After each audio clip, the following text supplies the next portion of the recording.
What's happening? It's your boy Roughneck TV back with another video. Today I want to talk about a little bit of prison politics and being mixed, being black and Mexican in California institutions. I know a lot of people question me, who do I run with? You know what I'm saying? If I run with the essays, if I run with the brothers. And I'm gonna break it down to you. I'm gonna break down my first time ever being in that position where I had to choose. And just so you know right now, bro, that was the worst decision in my life. You know what I'm saying? Other than making a decision to go to prison, committing crimes, dog, having to choose on my people and my nationality, dog, and prison being very political, especially out here in California, dog. I couldn't have one foot in and one foot out. You know what I'm saying? It was do or die, and I had to pick. So I first went to jail. First and foremost, man, if you're new to the channel, please leave a subscribe, bro. I do a lot of street content, a lot of hood vlogs, and stuff like that, you know what I'm saying? So I want to be a little different today and break down some of my personal trials and tribulations. I know a lot of people can relate. Maybe a few of you might be interested in the story.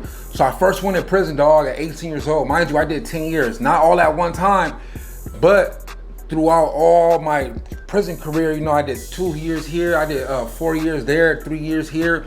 And, you know, a lot of the county jail time too. All that shit added up to literally over 10 years doing time in California institutions, from county jail to prison. I did 10 years in prison, and I did a few months here and there in the county jail. You know what I'm saying? You got to go to the county before you go to the pen. So I'm 18 years old, bro.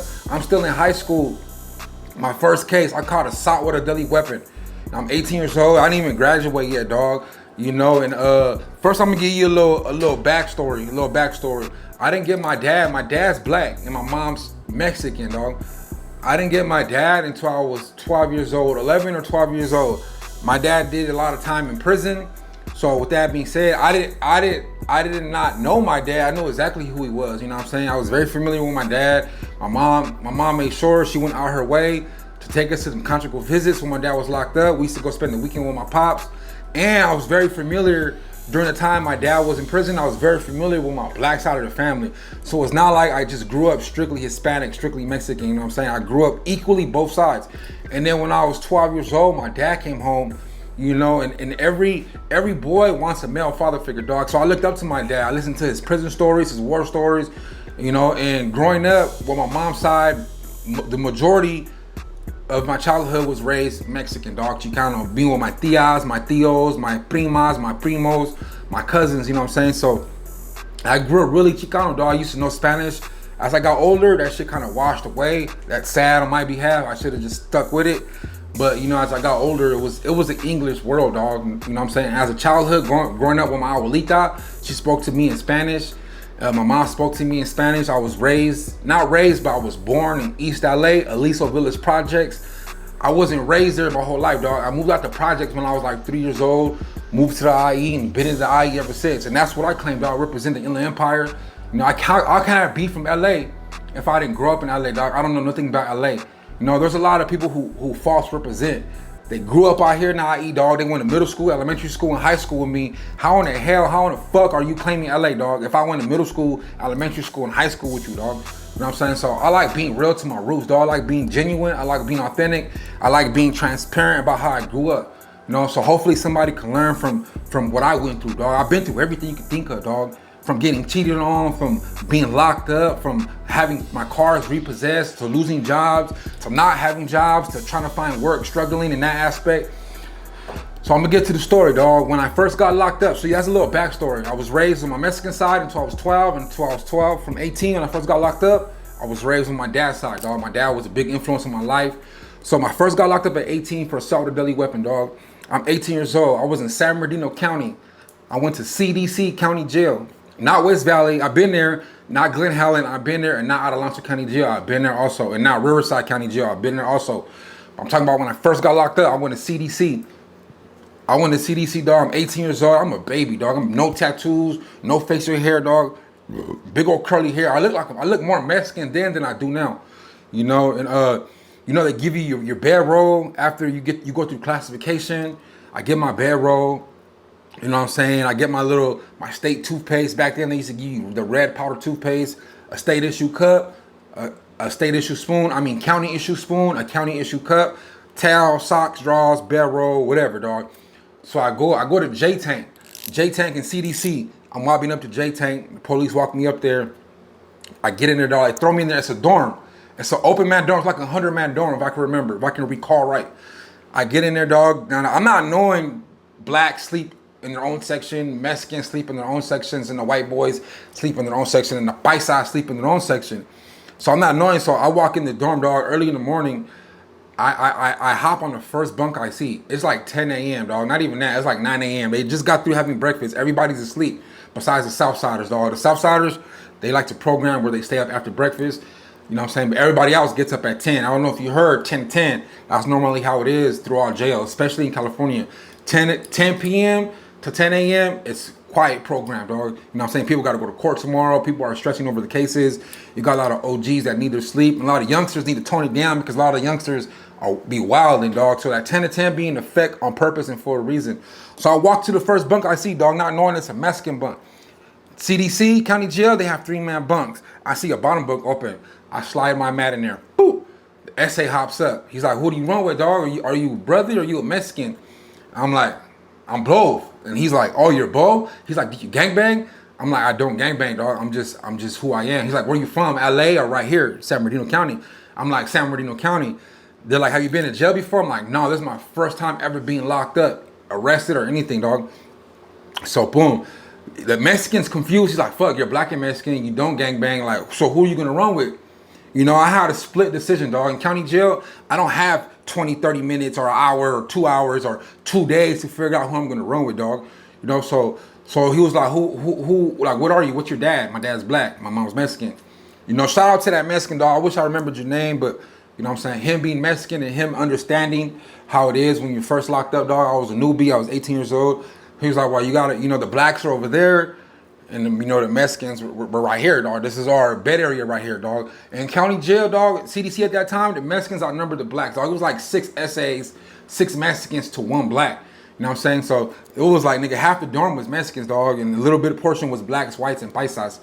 You know, and in the county jail, the Southsiders, the paisas and woods run together, and the blacks and others and northerners run together. Well, in Southern California, there's no northerners, dog. And at that time, there was no others. So it was blacks, and then there was the paisas, Southsiders, and white boys. So we were really outnumbered, dog. So I'm like, yeah, my dad's black. You know, I'm black. At the end of the day, I'm black, dog. My dad was the one who molded me. He put me up on game through his war stories in prison, through his prison stories. You know what I'm saying? So I felt more comfortable running with the blacks, being that my father was my male role model. My dad, he's a Crip. He's a Crip. You know what I'm saying? He was my male role model figure. And plus, he's my dad, dog. Plus, you know, listening to my dad's stories, you know, his war stories, his jail stories, I feel like I could gravitate towards running with the blacks. I could have easily ran with the Southsiders, dog, don't get me wrong. And that was the hardest fucking choice in my life, dog. Having to like really separate myself from my own race, dog. Sure, I'm black and Mexican, you know, but it could have went both ways, dog. Who wants to sit there and have to not be able to program with the same people I grew up with, dog? Even if I would have ran with the Mexicans, and I hope you guys understand where I'm coming from, dog. That's just no easy choice, dog. So before you start trolling or getting on my bumper, oh, you should have ran with the homies.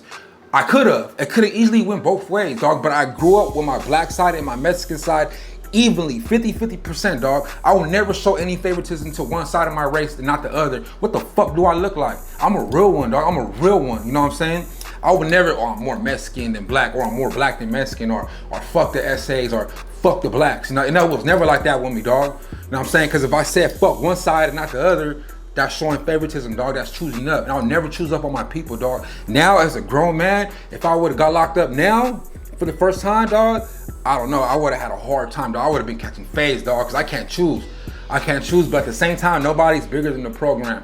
I'm not gonna single-handedly one man change the politics, dog. That shit was there before me, politics. Politics were there when I got to jail, and politics are still gonna be there until after. Now I heard they're lightening up a little bit. You know what I'm saying? And now I heard a lot of this shit is PC and SNY, whatever, that's none of my business. I got out this prison system before I was able to entertain that 50 yards and shit like that, dog. But that shit hurt, homie. That shit hurt so bad, dog, so much, having to choose one race, dog, and not really fuck with the other, dog. But one thing I can say, dog, running with the blacks, the Mexicans never switched up on me, dog. They still knew I was half Mexican, dog. So like, for instance, when commissary day came and the Mexicans will have a big Southside spread, they'll make like 50 burritos, dog. And instead of them bringing me one, you know, like me, like having to be skeptical, like what you do to my burrito, you spit in it, you put some metal, some razors in it or whatever, dog, you trying to get me, you know. So instead of them bringing me a burrito, dog, they'll make 50 burritos for all the essays, dog, and they'll be like, Randy, come here. This is before I was called Roughneck Tough and Heavily. They'll be like, Randy, come here, Holmes. You know what I'm saying? Pick one. They say, pick one, dog. We know. They never played that. They never, like, you know what I'm saying? Like, when I was hungry, dog, the Mexicans would bring me soups. The Mexicans would bring me shots of coffee, beans, and rice, dog. You know what I'm saying? And a honey bun every now and then, dog. I had a couple essays I was cool with. We were the same age, dog. And we might not have been able to program with each other. Now, me picking the blacks, even if I would have picked the Mexicans, dog, whatever race I would have picked, at the end of the day, in Southern California, the Southsiders and brothers, they cannot work out with each other.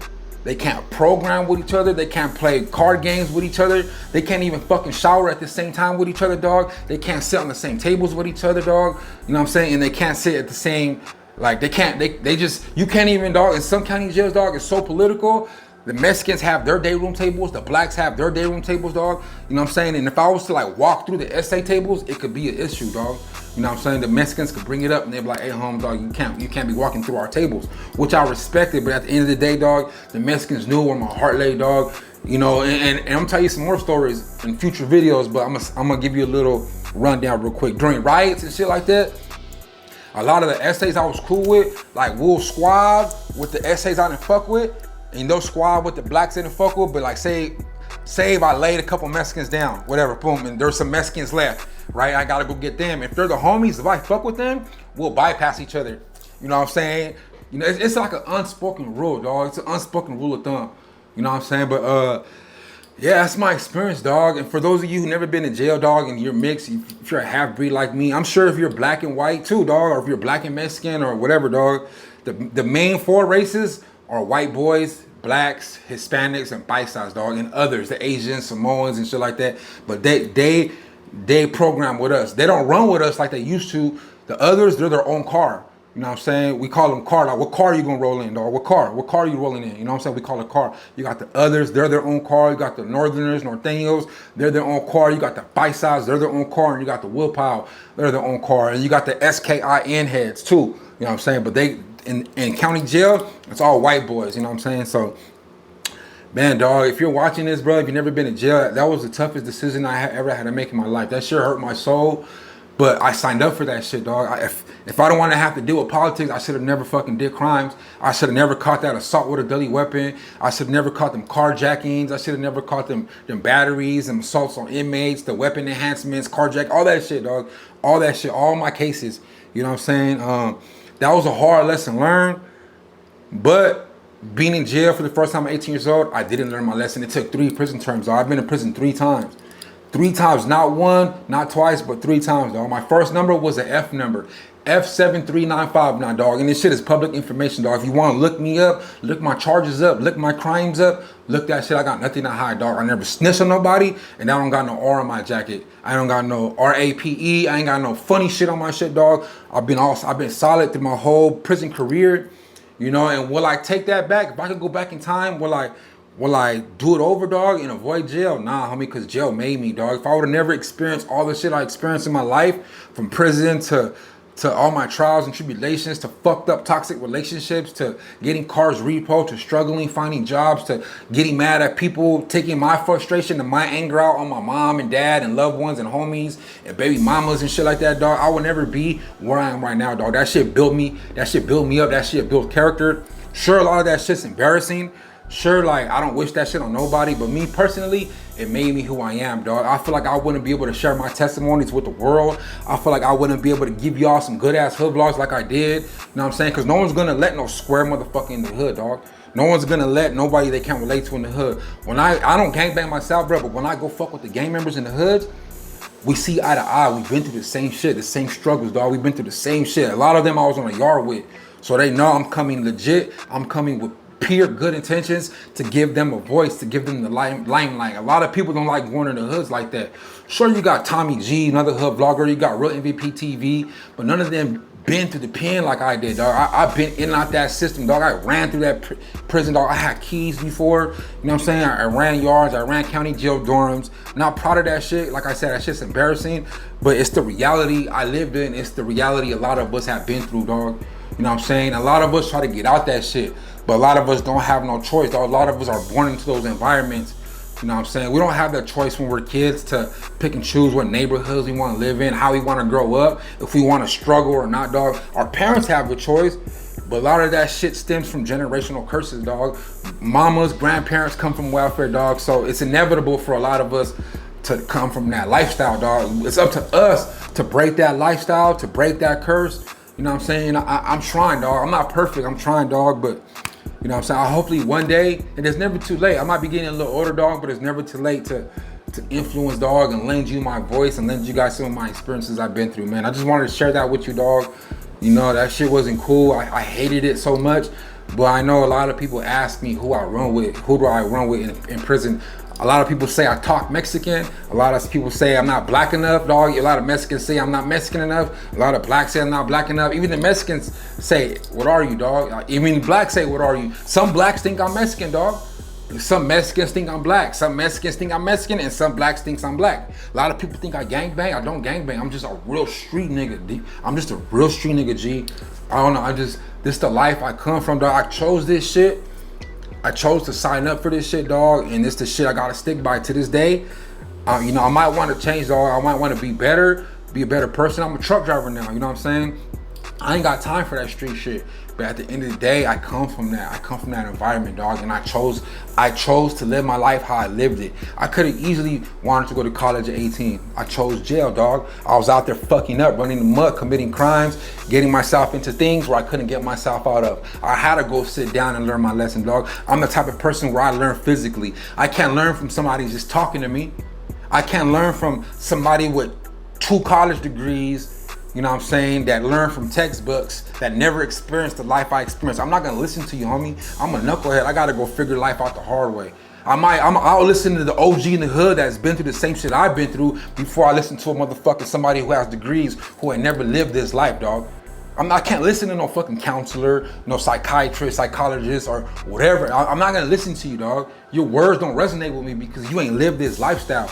Now, if I meet a counselor or a therapist or whatever who turned their life around, who used to be on the streets, because a lot of people are ex-convicts and felons, dog, and turn their lives around, and they end up being counselors for the youth. They end up becoming role models for us. Those are the people I listen to. Why? Because homeboy lived the same life I lived. Homeboy's been through the same struggles I've been through, dog. He might not live that life no more. He might be trying to lend his voice to the community he comes from, just like what I'm doing with YouTube.